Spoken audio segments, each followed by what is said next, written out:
السلام عليكم ورحمة الله وبركاته. إن الحمد لله وحده والصلاة والسلام على من لا نبي بعده. نحمده ونستعينه ونستغفره ونعوذ بالله من شرور أنفسنا ومن سيئات أعمالنا. من يهده الله فلا مضل له ومن يضلل فلا هادي له. ونشهد أن لا إله إلا الله وحده لا شريك له وأشهد أن محمدا عبده ورسوله أما بعد. সম্মানিত দিনী ভাই ও বোনেরা, আজকে যে বিষয়টা নিয়ে কথা বলার জন্য আপনাদের সামনে উপস্থিত হয়েছে সেই বিষয়টা হলো নেশাজাত দ্রব্য, তামাকজাত দ্রব্য খাওয়া হালাল নাকি হারাম। তো আল্লাহ সুবহানাহু ওয়া তাআলা যেন আমাকে পবিত্র কোরআনুল কারীম এবং সহিহ হাদিসের আলোকে এই বিষয়টা নিয়ে সর্বোচ্চ রেফারেন্স ভিত্তিক আলোচনা করার তৌফিক দান করুন। ওয়া মা তৌফিক আলহামদুলিল্লাহি রাব্বিল আলামিন। দেখুন, আল্লাহ রাসূল সাল্লাল্লাহু আলাইহি ওয়াসাল্লাম নেশাজাত দ্রব্যের ব্যাপারে বলেছেন, সহিহ বুখারীর মধ্যে 5590 নম্বর হাদিস। আল্লাহ রাসূল সাল্লাল্লাহু আলাইহি ওয়াসাল্লাম বলেন যে শেষ যুগে আমার উম্মতের মধ্যে নেশাজাত দ্রব্য, বাদ্যযন্ত্র এগুলোকে হালাল করবে। তো নেশাজাত দ্রব্য হারামের ব্যাপারে তার কোনো দ্বিমত নেই। আল্লাহ সুবহানাহু ওয়া তাআলা এই ব্যাপারে কি বলেন আসুন দেখা যাক। পবিত্র কোরআনুল কারীম সূরা মাইদা 5 নম্বর সূরা পারা নম্বর 7 আয়াত নম্বর 90 আল্লাহ সুবহানাহু ওয়া তাআলা বলেন, ইয়া আইয়ুহাল্লাযীনা আমানু, হে ঈমানদারগণ, হে বিশ্বাসীগণ, ইন্নামাল খামরু ওয়াল মাইসিরু ওয়াল আনসাবু ওয়াল আজলাম মুরিসুম মিন আমালিশ শাইতান ফাসতানিবুহু লাআল্লাকুম তুফলিহুন। হে ঈমানদারগণ, হে বিশ্বাসীগণ, নিশ্চয়ই ইন্নামাল খামরু, নিশ্চয়ই মদ, আসলে নেশাজাত দ্রব্য মানেই হলো মদ। যত কোরআনুল কারীমে এই যে নেশাজাত দ্রব্য যাই আছে, মদ হোক, সেটা আফিম হোক, সেটা হিরোইন, গাঞ্জা, ইয়াবা, যে নামই হোক, নাম আলাদা হতে পারে। আল্লাহ রাসূল সাল্লাল্লাহু আলাইহি ওয়াসাল্লাম বলেছেন সে যেমন আমার উম্মতেরা এই যে নেশাজাত দ্রব্যকে এগুলোকে বিভিন্ন নাম দিয়ে সেগুলো তার হালাল বলেছেন, বিভিন্ন নাম দেব। এটা জর্দা হোক, এটা বিড়ি হোক, সবগুলোরই একটাই নাম আল্লাহ তাআলা কোরআনে বলেছেন খামর শব্দটা। খামর, ইন্নামাল খামরু ওয়াল মাইসিরু ওয়াল আনসাবু ওয়াল আজলামু মুরিসুম মিন আমালিশ শাইতান। মদ, জুয়া, মাইসিরু জুয়া, তারপরে মূর্তি, আনসাবু ওয়াল আজলামু ভাগ্য নির্ধারণকারী তীর, এই চারটা এটা হলো শয়তানের ঘৃণিত কাজ। তারপরে আল্লাহ সুবহানাহু ওয়া তাআলা বলতেছেন ফাসতানিবুহু লাআল্লাকুম তুফলিহুন। এই চারটা বিষয়ের কথা বললাম আমি, এই নির্দিষ্ট জঘন্য চারটি কাজ, শয়তানের কাজ, শয়তানের ঘৃণিত কাজ। এই চারটি হলো কি? নাম্বার এক নাম্বার হলো গিয়ে মদ, নেশাজাত দ্রব্য। আমি যেটা বলেছি খমর দ্বারা আল্লাহ তাআলা সমস্ত নেশাজাত দ্রব্যকে আল্লাহ খমর বলেছেন, আর আমরা এটার ব্যাখ্যা করেছি মদ। মদ মানে শুধু পানীয় মদ নয়, মদ মানে সমস্ত নেশাজাত দ্রব্য সবকিছুই খমর, অর্থাৎ মদ। কুল্লু মুসকিরিন খামরুন ওয়া কুল্লু খামরুন হারামুন। সমস্ত নেশাজাত দ্রব্যই হচ্ছে মদ। আল্লাহ রাসূল সাল্লাল্লাহু আলাইহি ওয়াসাল্লাম বলেন, ইবনে মাজার মধ্যে হাদিস আছে, কুল্লু মুসকিরিন খামরুন, সমস্ত নেশাজাত দ্রব্যই হলো মদ, ওয়া কুল্লু খামরুন হারামুন, আর সমস্ত এই মদ, সমস্ত এই নেশাজাত দ্রব্যই হলো হারাম। আশা করি বোঝা গেল। এখন দেখেন আল্লাহ তাআলা এই চারটা বিষয় বলেছেন, সেটা হলো গিয়ে ইন্নামাল খামরু, মদ, ওয়াল মাইসিরু জুয়া, ওয়া আনসাবু ওয়াল মূর্তি, ওয়াল আজলাম ভাগ্য নির্ধারণকারী তীর, লটারি আমরা যেগুলো বলি, জুয়া লটারি, ভাগ্য নির্ধারণকারী তীর, শর যেটা বলা হয়, এই চারটা আমাদের শয়তান, এগুলো শয়তানের ঘৃণিত কাজ।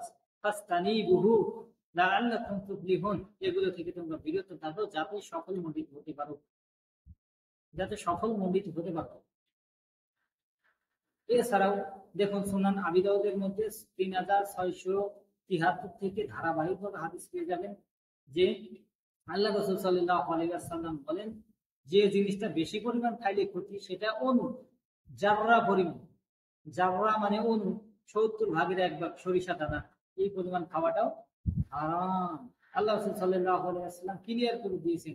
অথচ আমাদের দেশের মৌলবীরা, টাটকা মৌলবীরা, এই হুজুররা বলে যে জর্দা খাওয়া মাকরুহ, বিড়ি খাওয়া মাকরুহ, বা বিড়ি খাওয়া হারাম, জর্দা খাওয়া মাকরুহ। তুই শয়তানের প্রসাব খেয়েছিস বেটা। তোমার ভিতরে শয়তান বসত করতেছে, তোমার ভিতরে শয়তান রয়েছে, তুমি বুঝোই নেই আল্লাহর নাজিল। বলে কিনা কোরআনের মধ্যে কি জর্দার নাম উল্লেখ আছে? আরে ভাই, কুরআনুল কারীমের মধ্যে যদি জর্দার নাম উল্লেখ থাকতো তাহলে যতগুলা জর্দা আছে এই দুনিয়াতে এই জর্দার নাম দিয়ে 10টা কোরআন ওই রকম বানানো যেত। সিগারেট যতগুলা নাম আছে এইগুলা দিয়ে 5-10টা কোরআন, অত বড় কোরআন ভলিউম বানানো যেত। বুঝেন না কেন? আল্লাহ কি এতগুলার নাম বলবেন? সেই যুগে কি এতগুলা জিনিস ছিল? বিভিন্ন নাম ছিল। আপনারা না বিভিন্ন নাম দিতেছেন। আল্লাহ তাআলা এক বাক্যে শেষ করে দিয়েছেন ক্ষমত। সবগুলো নিশাজাত দ্রব্য যা তোমরা নাম দাও না কেন তার একটাই ফায়সালা, সেটা হলো ক্ষমত, সেটা হলো মদ, সেটা হলো নেশাজাত দ্রব্য। যে নামেই তুমি খাও সেই নামেটাই হবে হারাম।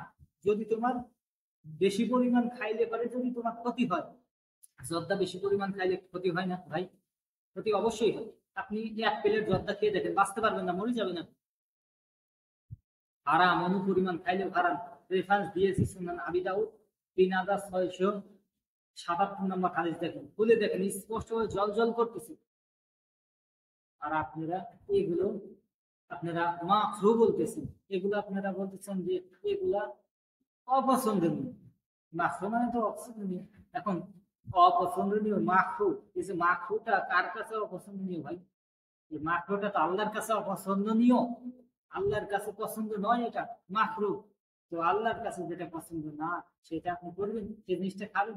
আশা করি আমার ভাইরা যারা এই যে নিশাজাত দ্রব্যের সাথে আষ্টে পৃষ্ঠে জড়িয়ে গিয়েছেন এইগুলো ছেড়ে দেন। এই নিশাজাত দ্রব্য খাইলে পারে তার 40 দিনের ইবাদত কবুল হয়। ভালো করে শুনে রাখুন, 40 দিনের ইবাদত কবুল হবে না যদি কেউ নিশাজাত দ্রব্য সেবন করে।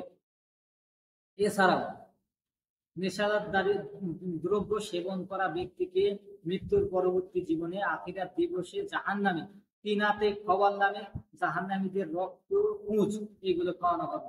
এবং আল্লাহ রাসূল সাল্লাল্লাহু আলাইহি ওয়াসাল্লাম স্পষ্ট ক্লিয়ার করে দিয়েছেন যে নেশাদার দ্রব্য যে ব্যক্তি গ্রহণ করলো, যে ব্যক্তি নেশাদার দ্রব্য সেবন করলো, সেই ব্যক্তি মূর্তি পূজার শামিল, মূর্তি পূজার সমান গুনাহ করলো। মূর্তি পূজা করতেছে হিন্দুরা, মুশরিকরা, বেধর্মীরা, আপনি তার সমান গুনাহ করবেন। আপনার মৃত্যুর পরে আপনি কিয়ামতের দিবসে আপনার আমলনামায় মূর্তি পূজার গুনাহ লেখা থাকবে। আপনি আল্লাহকে বলবেন, আল্লাহ আমি তো মূর্তি পূজা কখনো করি নাই। আল্লাহ তখন বলবেন, মূর্তি পূজা করো নাই এই কথাই ঠিক, কিন্তু তুমি নিশাজাত দ্রব্য সেবন করেছো, সেটা আমি বলে দিয়েছিলাম যে নিশাজাত দ্রব্য সেবন করলে সেটা মূর্তি পূজার সমান গুনাহ হবে, সেইটা তুমি ছাড়ো নাই। মূর্তি পূজার সমান গুনাহ তোমার হয়েছে, তোমার আমলনামা দেখা হয়েছে। তখন কি জবাব দিবেন? তখন নিজের হাত কামড়াবেন, দংশন করবেন। সূরা ফুরকান খুলে দেখেন, 25 নম্বর সূরা, আয়াত নাম্বার 27, 28, 29। অপরাধীরা নিজেদের 2 হাত দংশন করবে।